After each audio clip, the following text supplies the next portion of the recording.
Yeah, my name is Adrian Healy, and the case study that we're going to be talking about today is the economic resilience of regions to economic shocks at a time of crisis.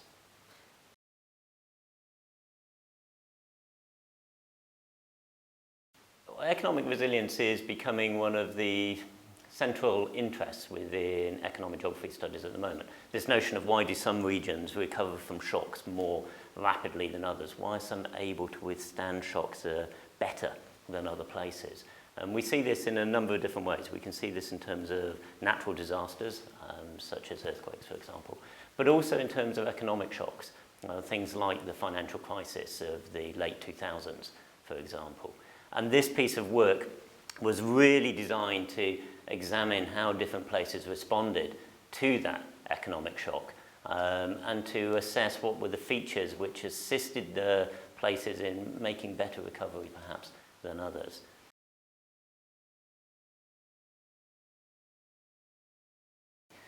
We used a mixed methods approach in the sense that we used a mixture of quantitative analysis and also qualitative analysis as well. The quantitative analysis was based upon two dimensions. Firstly, understanding which places were resilient, and in doing so, what we had to address was what we meant by resilience, the nature of recovery, of bouncing back to a pre-crisis state, for example. So we use indicators such as GDP, gross domestic product, and also employment. After that, we looked at econometric analysis and quantitative techniques to identify what were the factors that were common to those areas that were resilient and those areas that were not resilient. And then finally, we took our qualitative assessment and we looked at 8 regions across the EU, through places like Italy, Greece, Estonia, Finland, the UK, Ireland, and so forth, taking a mix of different circumstances to try to understand the more qualitative features that underlied the resilience of these places or affected their lack of resilience and what it was about that.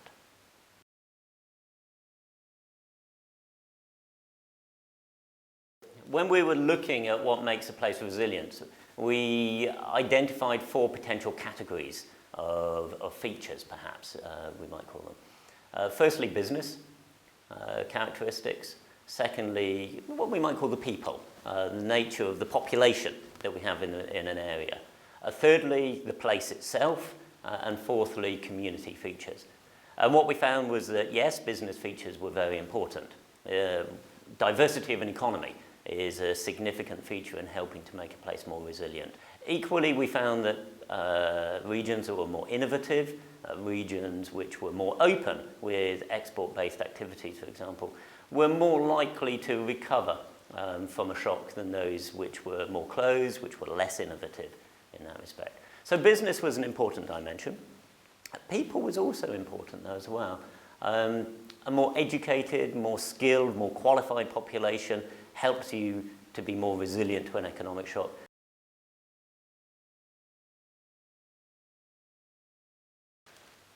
So in terms of conclusions of all this work, well, one of the conclusions is that just in terms of the study itself, we offered a new methodology. It was based around business cycle analysis.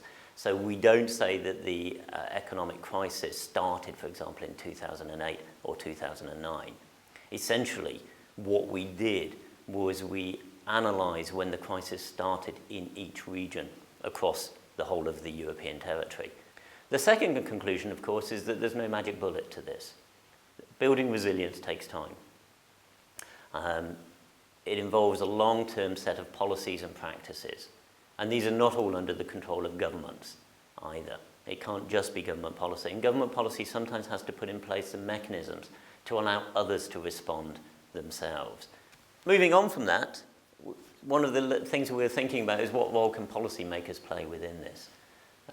One of the things we identified was that there was only so much scope for regional policy within this. One of the challenges is the role of national policy and national economic circumstances. If your national economy is in decline, there's not a lot that you can do about it at that stage, not in the short term, certainly. So one of the conclusions is to recognise the interplay between the national and the regional, and for regional policy makers to be thinking about where they can make a difference.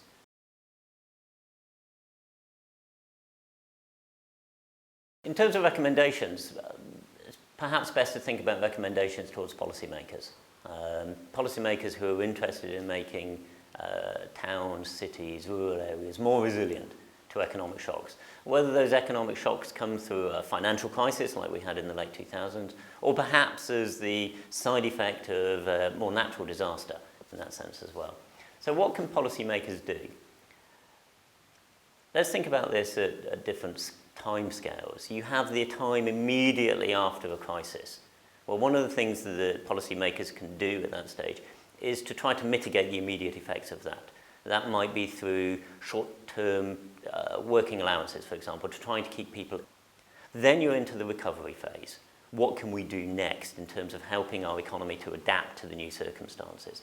That might be about transforming the situation, about changing the outlook of businesses and the population that you have as well at that time. And there are a number of policy recommendations that were put in place at that time. But more importantly, perhaps, it's also about a recommendation to policymakers to think about the next crisis, because there will be another crisis. We don't know what form it will take, because that's the nature of a shock. But we do know that there will be shocks in the future. So one of the key recommendations to policymakers is to be thinking about how you make your economy more adaptive, more able to respond to shocks, able to deal with future change, which perhaps is in many ways unforeseeable at this stage.